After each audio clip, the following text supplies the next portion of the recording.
एक टाइम वो भी था जब लोग आप पे आरोप लगाते थे कि इन्होंने 36-1 करने का काम किया, भाईचारा खराब करने का, ऐसे तमाम आपके ऊपर आरोप लोग लगाते रहे हैं। जनता के चुने हुए प्रतिनिधि जीरो और चोर दरवाजे से घुसे हुए लोग हीरो। सभा को आप मान्यता नहीं देते, राज्यसभा जैसी संस्था होनी नहीं चाहिए, आपका मानना है? ये बिल पास होते थे हाउस ऑफ लॉर्ड में, आज भी उसी सदन को सर्वोच्च मान रखा है जो अंग्रेजों के समय था। आप ये मानते हैं कि दो बुद्धिजीवी वर्ग था उस समय का जिन्होंने संविधान बनाया, राज्यसभा की उसमें जगह दी, तो वो सही नहीं था? फिर ये सारे बेरोजगार, और मुझे लगता है डंडा लेके आप भी बेरोजगार लाइन में हैं, तभी मतलब आपको ये थामना पड़ा है। मतलब क्या अभिप्राय क्या है? अभिप्राय क्या डंडे से आप? अरे ये जो आपका माइक को डंडा बोल, माइक जो तंत्र का चौथे सबको आप डंडा बोलता, आपको बीजेपी की बी टीम बताते हैं कि आप बीजेपी को फायदा करने के लिए आपको कुछ न कुछ करते हैं। नमस्कार, आप कैथल टीवी देख रहे हैं, मैं हूं अजय और मेरे साथ इस वक्त हैं कुरुक्षेत्र से पूर्व सांसद राजकुमार सैनी और साथ में लोकतंत्र सुरक्षा पार्टी के सुप्रीमो। और एक और बात का जिक्र कर दूं कि 1 साल पहले जब ये कैथल आया करते थे तो इनके साथ तमाम कार्यकर्ताओं का हजूम हुआ करता था, लेकिन आज मुश्किल से 50-55 लोग इनके साथ हैं। तो ऐसा ये तब्दील क्यों हुए हैं, चीज़ें इन्हीं से जानते हैं। तो सबसे पहले बताइए कि कैथल आपका क्यों आना हुआ? हमारे पिछले 6 महीने पहले हमने बॉडी का हमारा चुनाव ड्यू था जी। हमने अपनी बॉडी का संगठन, अपने पार्टी के संगठन को दोबारा रिवाइव करने के लिए, क्योंकि बहुत सारे कार्यकर्ता जो हैं बीच में सिर्फ कार्यकर्ता होते हैं, कुछ पदाधिकारी होते हैं। पदाधिकारियों को ही बुलाया गया था और पदाधिकारियों के ही माध्यम से आज का प्रोग्राम था जी। तो संगठन विस्तार के नज़रिए से आप आए हैं। एक टाइम वो भी था जब लोग आप पे आरोप लगाते थे कि इन्होंने 36-1 करने का काम किया, भाईचारा खराब करने का, ऐसे तमाम आपके ऊपर आरोप लोग लगाते रहे हैं। तो ऐसे में आप पार्टी के विस्तार को आप कैसे देखते हैं, हो पाएगा?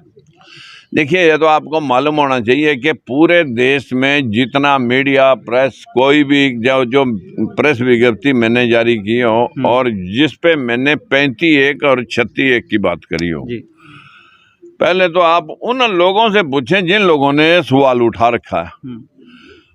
लेकिन ये बात कन्फर्म है कि जब जाट आरक्षण की बात चली थी तब मैंने कहा था, भाई हम जाटों के आरक्षण के विरुद्ध नहीं है। 4-5 जातियां और रह गई हैं, ब्राह्मण, क्षत्रिय, वैश्य, वालिये और पंजाबी। तो इन 5-6 जातियों को भी सबको आरक्षित कर दो, 100% आरक्षण कर दो और जनसंख्या अनुपात में कर दो। ये सवाल मैंने उस दिन भी कहा था और आज भी यही कहता हूँ। और मेरी जेब में शायद आपकी फोटो के लिए कोई डायरी पड़ी भी हो रहा, देखिए कोई डायरी पड़ी या जेब में लाए आप? नहीं, वो हेलो गाड़ी में पड़ी होगी, दे देख। अच्छा, हमने 100% आरक्षण की वकालत की और आज भी करते हैं। ये हमारा वो एजेंडा है, मैनिफेस्टो लगा लो इसको। इस मैनिफेस्टो के माध्यम से हमने जो है ना अपना विचार रखा। जब 100% आरक्षण है तो बताइए इसमें जाट आते हैं या नहीं? अब अगर इसमें जाट आते हैं तो 35-1 और 36-1 कैसे कह सकता है कोई? दूसरा बात कही थी मैंने कि परिवार में राजनीति इतनी प्रदूषित हो चुकी है कि घर में जिनके हाथ में सत्ता है उनके 10-10 लोग लगे हुए हैं और बाकी परिवारों में जिनका नहीं लगा, 4 पीढ़ी में भी कोई नहीं लगा। कम से कम एक परिवार एक रोजगार की सुनिश्चितता पहले करे, बाकी 10 लगाने होंगे तो फालतू होंगी तो तब लगाई ना। अच्छा। तीसरी बात कही थी मैंने किसानों के लिए कि किसानों ने 1 साल धरने पर बैठ करके अपने काले कानूनों को चेंज कराया, लेकिन जो प्रधानमंत्री के द्वारा आश्वस्त किया गया था कि किसान की आमदन दुगनी करेंगे, किसान की आमदन उसी दिन दुगनी हो सकती है अगर मनरेगा के खाली बैठे पैसे के बजट को लूटा ना जाए और उसको किसानों और मजदूरों के माध्यम से अगर मनरेगा में किसान और मजदूर दोनों इन्वॉल्व कर दिए जाएं तो उसी दिन आधी मजदूरी बच जाएगी और उनकी आमदनी दोगुनी हो जाएगी जी। अब देश में इतने सारे मुद्दे हैं। मैंने कही थी कि हम दो हमारे, चौथी बात हमने कही थी हम दो हमारे दो, आपकी विजन जी, कि जब तक देश की आबादी कंट्रोल नहीं होगी देश आगे नहीं बढ़ सकता। और 5वीं बात मैंने कही थी कि आज भी देश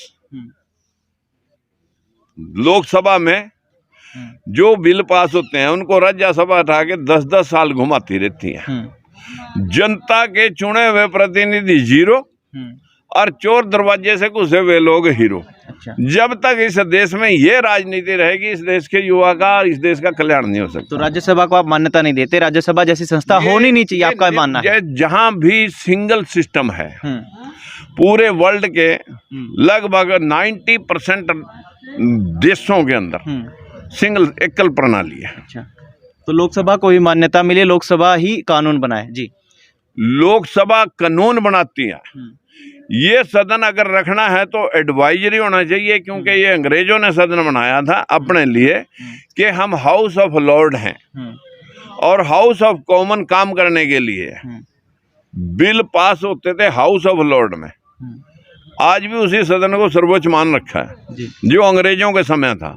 आज तो जनता का सदन सर्वोच्च होना चाहिए। जनता का सदन सर्वोच्च होना चाहिए जी। लोकसभा आपका जिक्र है जी, राज्यसभा नहीं बात। चलिए, आपकी देखिए अपना परसेप्शन है, हम क्यों से सहमत हों, लेकिन दूसरी जहां बात है, जब आप इतने सारे मुद्दे दूसरे मुद्दों पर जिक्र, बिल्कुल देखिए आपकी अपनी मान्यता है, क्योंकि हम तो मानते नहीं है, नागरिक हैं बिल्कुल। तो आपको क्या लगता है? देखिए राज्यसभा का अपनी महत्ता है, तभी संविधान में उसको जगह दी गई है जी। चलिए, देश के अन्य मुद्दों पर जिक्र, वो एडवाइजरी सदन तो हो सकता था कि यहाँ पर बड़े बड़े साइंसदान, बड़े बड़े अखबार घराने जो देश के लिए मतलब जो है ना प्रचार प्रसार करते हैं, उसका मशवरा तो लिया जा सकता था। मशवरा पहले होता है, लेकिन बिल पास लोकसभा आखिर में करती है। तो आप ये मानते हैं कि दो बुद्धिजीवी वर्ग था उस समय का जिन्होंने संविधान बनाया, राज्यसभा की उसमें जगह दी, तो वो सही नहीं था? फिर राज्यसभा को उन्होंने जगह दी तो वो सही नहीं था? मशवरा देगा। अब ऐसे इस एंगल से चला जाए। हाँ, तो मैं भी वही बात कर रहा हूँ, तो मशवरा है, ठीक है, मशवरा नहीं, फाइनल ये फैसला है, ठीक है। लोकसभा में फैसला होता है। राज्य में इतने सारे मुद्दे हैं, बेरोजगारी का मुद्दा इतना छाया रहता है, तो अब अगर देखो जब विपक्ष, सुनिए श्रीमान जी, सुनिए। अब आज आपने पूछा कि सबसे पहली बात यहाँ आज आप कैसे आए? हमारी पार्टी का एक संगठनात्मक ढांचे को तैयार करने के लिए आए। ऊपर से कमेटी के नगर निकाय चुनाव हैं, उसमें जो आदमी हमारे लड़ने के इच्छुक हैं उनको पार्टी सिंबल के साथ लड़ाएगी, बिना समर्थन के साथ लड़ाएगी। जैसी दूसरी पार्टियां करेंगी वैसा ही हम करेंगे, बस। अच्छा, तो उसी पूरी पार्टी में आप चलेंगे? बिल्कुल। जब इतने सारे मुद्दे हैं, जब विपक्ष को घेरना होता है सत्ता पक्ष को, तो उस वक्त आपके कार्यकर्ता या आप नजर नहीं आते? देखिए, आप इस बात को, मुझे नहीं पता कि आप कौन से मुद्दों की बात कर रहे हैं। हमारे देश के अंदर बेरोजगारी सबसे बड़ा मुद्दा है। ये सारे बेरोजगार, और मुझे लगता है डंडा लेके आप भी बेरोजगार लाइन में हैं, तभी मतलब आपको ये थामना पड़ा है। मतलब क्या अभिप्राय क्या है?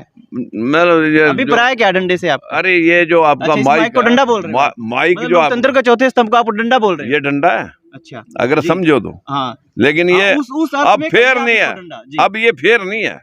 अच्छा, अगर ये फेयर रहता तो इतना खिलवाड़ ना होता। अच्छा, डंडा था ये, चौथा स्तंभ था, ठीक है। कुछ लोग आपको बीजेपी की बी टीम बताते हैं कि आप बीजेपी को फायदा करने के लिए आप उनको कुछ न कुछ करते रहते हैं। वो निपटाने के लिए जो है ना, उन्होंने देख लिया मेरी बी टीम का सीन। 80 पे लोकसभा में 80 सीटों पे लोकसभा में बीजेपी बढ़त में थी और 40 पे आके हमने निपटा दी थी।